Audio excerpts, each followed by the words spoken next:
두 번째로 넘어가겠습니다. 일단 두 번째는 이춘석 여성 보좌관 자땡땡은 전북의 여왕벌 뭐 이런 이제 국회 안에서 그 대신 이렇게 그러니까 차명을 그 이름을 빌려준 그 보좌관에 대해서 이야기들이 일단 나오고 있습니다. 자, 근데 그 설명을 드리기 전에 오늘 제가 그 낮에 전해드린 그 문재인이 조국에 대해서 특사를 요청을 했다. 이재명에게 그 내용을 먼저 간략하게 좀 정리를 해드리고 이춘석 건으로 다시 넘어가도록 하겠습니다. 이재명 그 정권의 8.15 광복절 특사를 위해서 그 사면심사위원회가 지금 내일 열립니다. 내일 사면심사위원회가 열려서 여기서 가장 이제 핵심은 조국이 포함될 것인가죠. 이화영은 지금 포함 여부가 여러 가지 논란도 있고 또 송영길도 있지만은 이화영은 지금 재판을 다른 게 받고 있는 거기 때문에 법적으로 아마 불가능할 겁니다. 자, 그런데 뭐 억지로라도 끼워 넣을지는 모르지만은 일단은 조국입니다. 조국이 이 핵심인데 내일 사면심사위원회가 열리는데 이 정성호 법무부 장관이 정성호가 위원장이고 9명의 그 사면심사위원이 심사에 참여해서 뭐 이렇게 대상자를 결정을 해서 다음 주 화요일 12일에 국무회의를 거쳐서 최종 확정을 하는데 뭐 심사위원회 이런 거 전부 다 껍데기입니다. 그냥 통과 절차입니다. 심사위원회가 하는 게 아니고 이재명이 하는 거죠. 이재명이. 그래서 전부 다 이재명에게 탄원서 쓰고 뭐 종교 지도자들도 그렇고 뭐 일부지만은 탄원서 쓰고 이렇게 이 조국 사면 이야기가 나오는데 오늘 드디어 문재인이 나섰습니다. 문재인이 나서서 이 문재인하고 조국의 특수관계는 뭐 제가 다 말씀드리지 않아도 다들 아시는 문제죠. 두 사람이 문재인이 조국에게 이 민정수석 그리고 또 법무부 장관을 맡겼는데 나중에 조국에게 마음의 빚이 있다 뭐 이런 이야기를 했던 그 관계입니다. 두 사람이 어떤 마음의 빚이 있는지 그리고 뭐 아픈 손가락이다 이런 얘기까지 했는데 문재인이 조국에게 이 뭐 가족 문다혜 씨 뭐 태국 이주할 때 그때 뭐 뒤를 봐줘서 뭐 그런 이야기를 했다는 이야기까지 나올 정도로 둘 사이에는 뭔가 있습니다. 은밀한 뭔가가 있습니다. 그리고 조국이 사실 정치를 그 처음에 국회의원 총선에 뛰어들 때 계속 문재인을 찾아가서 코치를 받았죠.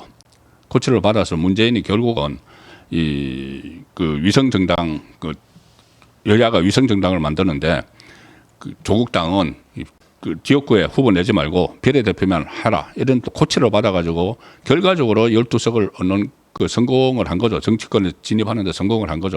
그래서 어쨌든 두 사람은 뗄래야 뗄 수가 없는 사이인데 오늘 우상호 용산의 정무수석이 문재인을 찾아갔습니다. 왜 찾아갔느냐 하면은 8.15 광복절 80주년 때 광화문에서 무슨 뭐 이재명이 무슨 뭐 국민 임명식인가요? 뭐 이상한 거 지금 준비를 하고 있습니다. 10,000명이나 모아가지고 일종의 대관식 같은 거를 하는데 거기에 이제 전직 대통령을 참석을 시킨다고 초청장을 가지고 간 겁니다. 이 초청장도 참 희한하죠.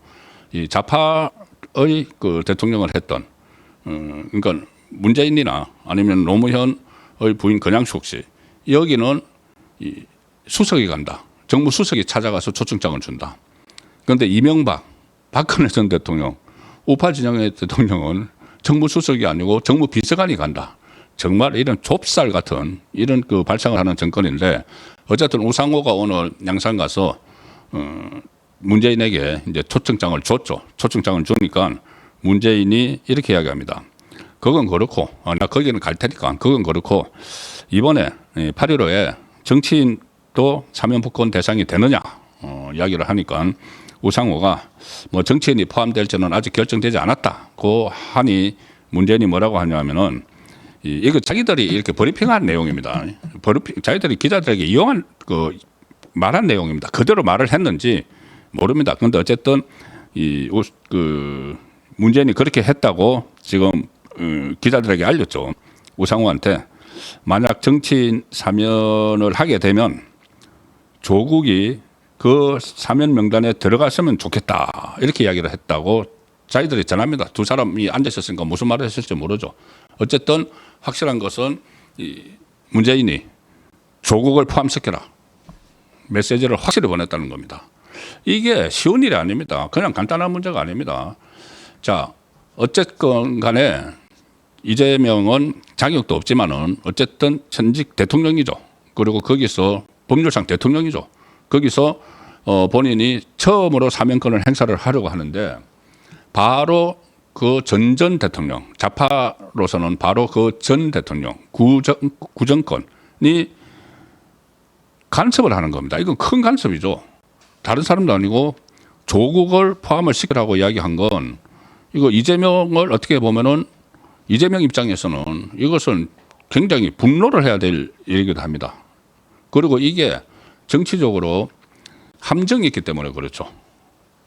조국을 이제 그 12월 달에 들어갔으니까는 뭐 아직 그 2년 중에서 아직 절반도 안 살았는데 그걸 지금 그 석방을 시키고 이제 복권까지 사면 복권이라고 이야기를 했네요. 복권까지 요구를 하면은 피선거권도 생기는 겁니다. 그러면은 이 조국이 복권이 되면은 어떤 활동을 하느냐?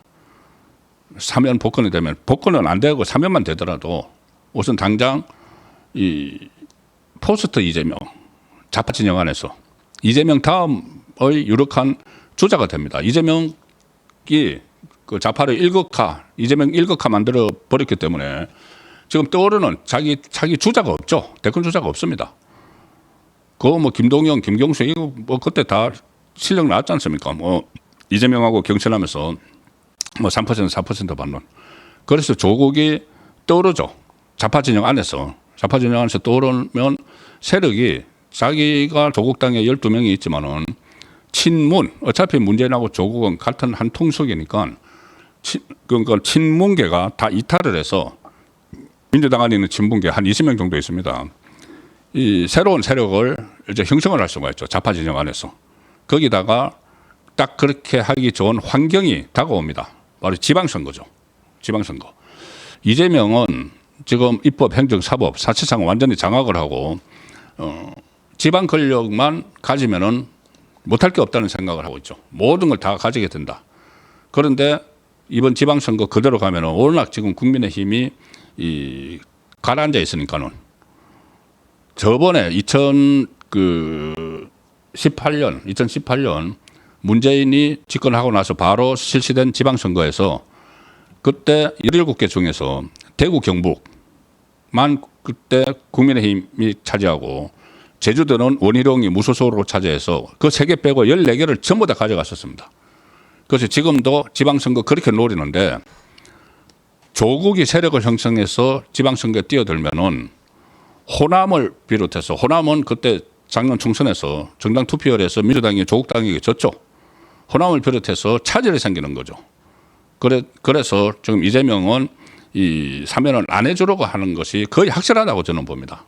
그런 당장 자기가 위축돼 버리기 때문에 그러니까 그것을 낌새를 눈치챈 이제 이번에는 안 해주려고 한다는 그 낌새를 눈치챈 조국이 본인이 아는 인맥을 다 동원해서 법대 교수들 자기가 법대 교수 출신이니까는 법대 좌파 성향의 법대 교수들 막 그 교합해서 탄원서를 내도록 하고 이 종교계에서 좌파 성향의 지도자들에게 또 어떻게 이 로비를 하든지 뭐 청탁을 하든지 부탁을 하든지 해서 그 탄원서를 올리게 하고 또 친문 진영 고민정이나 한병도 문재인 때 대변인 했던 고민정 정무수석했던 한병도 이 사람들도 계속 발언을 하죠.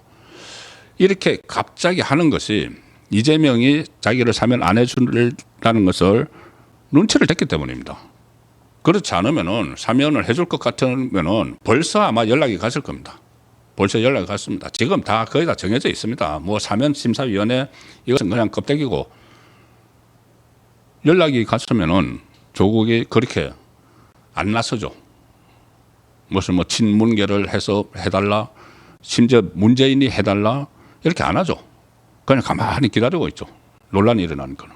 그런데 이제 이재명이 안 해준다는 것을 눈치를 채고 이렇게 막 온갖 수단을 동원하는 과정에서 오늘 문재인까지 직접 우상호를 통해서 해달라, 사면해라. 그러니까 오늘 이까지 보도가 나왔습니다. 우상호가 문재인이 그런 욕을 했다고 이재명에게 보고했다. 저 청해도 경남 거제에 가 있는 이재명에게 보고했다. 여기까지 나왔는데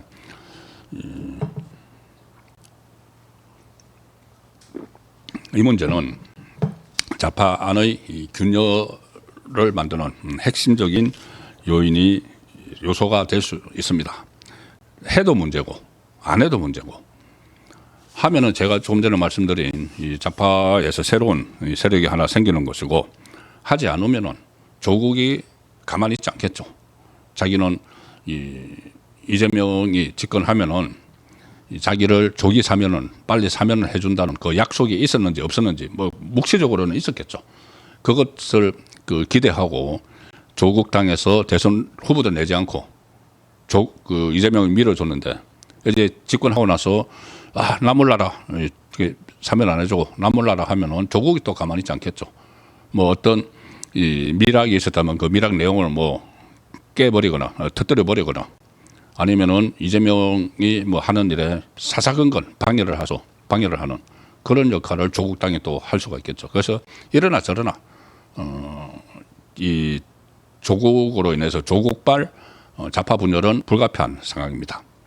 그리고 제가 지금 말씀드리는 이춘석이 문제는 더욱더 이게 불똥이 어디까지 튈지 모릅니다. 어디까지 튈지 모르는 그 내용이기 때문에 이게 상당히 좌파 진영에서도 지금 전전긍긍하는 그런 상황인데 그 내용은 다 아실 겁니다. 그래서 간단히 그 말씀을 드리면은 법사위 위원장을 맡고 있는 그 이춘석 전북 익산입니다.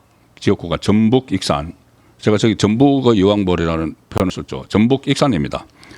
이 사람이 국회 본회의장에서 자기가 법사위원장이고 국회 본회의를 하는데 거기 앉아가지고 주식 거래를 억대 주식 거래를 하는 모습이 더 팩터 카메라에 포착이 됐습니다. 더 팩터 카메라에 포착이 됐고 거기서 그러면은 자기가 주식 거래를 하는데 이춘석이라는 이름이 아니고 네이버, 카카오페이, LG CNS 이런데 주식 정보를 확인하고 거래를 하는데 거기 확대를 해보니까는 카메라를 확대를 해보니까는 휴대전화 속의 주식 계좌의 주인은 차땡땡이다.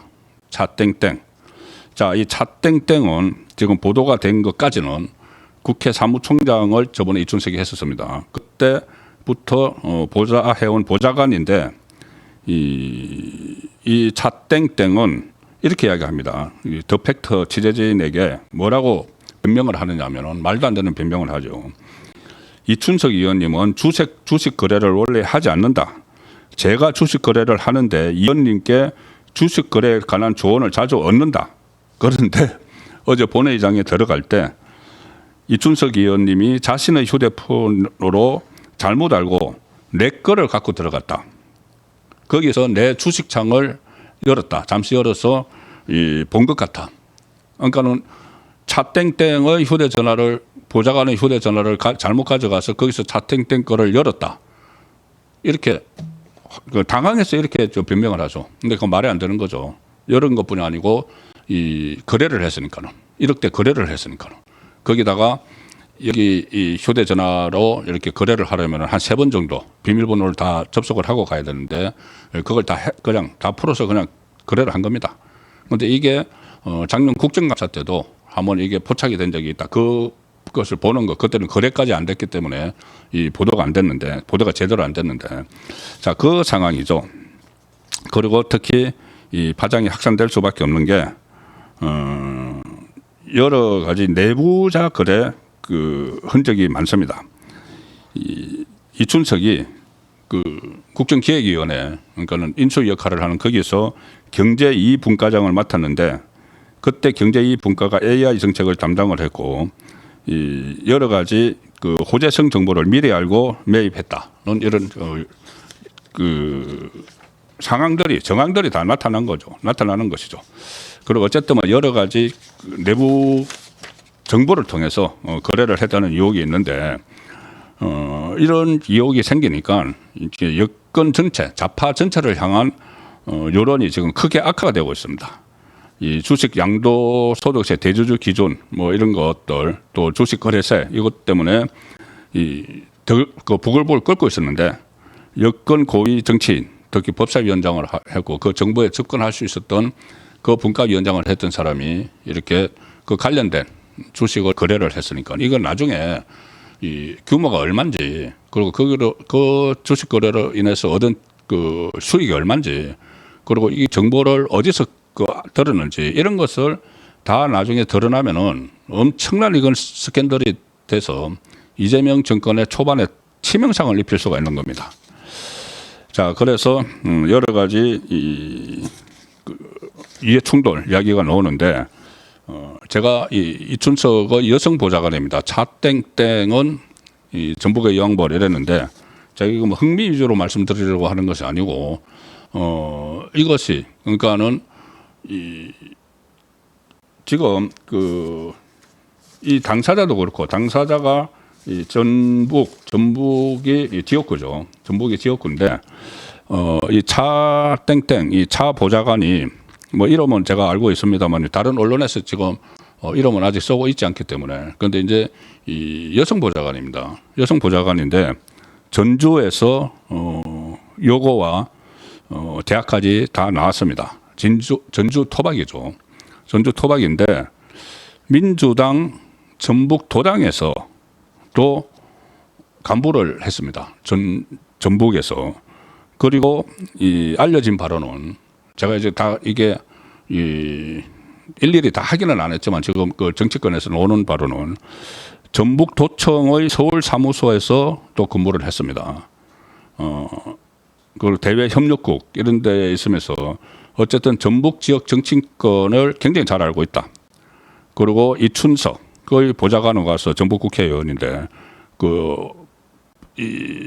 그러니까는 이춘석이 한번 선거에서 떨어져서 국회 사무총장을 했는데 그 사무총장의 이 차땡땡 차모 씨가 비서실장, 상급 비서실장을 또 갑니다. 그런 그 이력이 있는데 특히 지금 여의도 정가에서 나오는 이야기는 이 차 보좌관이 이춘석뿐이 아니고 전북 지역의 여러 국회의원들과도 상당히 인맥이 깊다. 단순한 보좌관이 아니고 지역 정치권 안의 어떤 뭐 정치 자금 흐름이나 어떤 인맥 뭐 이런 것들에 대해서 상당히 정통을 하고 여러 가지 이제 역할도 해왔다는 겁니다. 전직 보좌관들이 이제 그렇게 이야기를 하고 있는데 예전부터 어떤 뭐 자금 흐름이나 민원 연결 창구 역할을 했다. 뭐 확인된 건 아닙니다. 이제 이런 말들이 국회 주변에서 나오고 있습니다. 그리고 지금 현역 그 장관인 한 사람과도 계속 개인적인 친분을 유지를 했고 그 주로 이제 후방 지원 역할을 했다. 그런 이야기들. 그래서 이춘석 그 의원이 본인의 이제 보좌관의 이름으로 이런 차명 계좌를 했기 때문에 이게 그냥 단순히 이게 그냥 딱 그 건수만 있는 것인지 다른 또 어떤 정치적 논란을 불러일으킬 만한 일은 없는지 그런 것들도 조금 앞으로 계속 지금 수사를 시작을 했죠. 수사를 하고 언론의 보도에 의해서 또 새로운 논란이 불거질 수도 있다는 정도로 오늘은 일단 정리를 해드리고 새로운 내용 공개를 할 수가 있으면은 제가 다시 말씀을 드리도록 하겠습니다.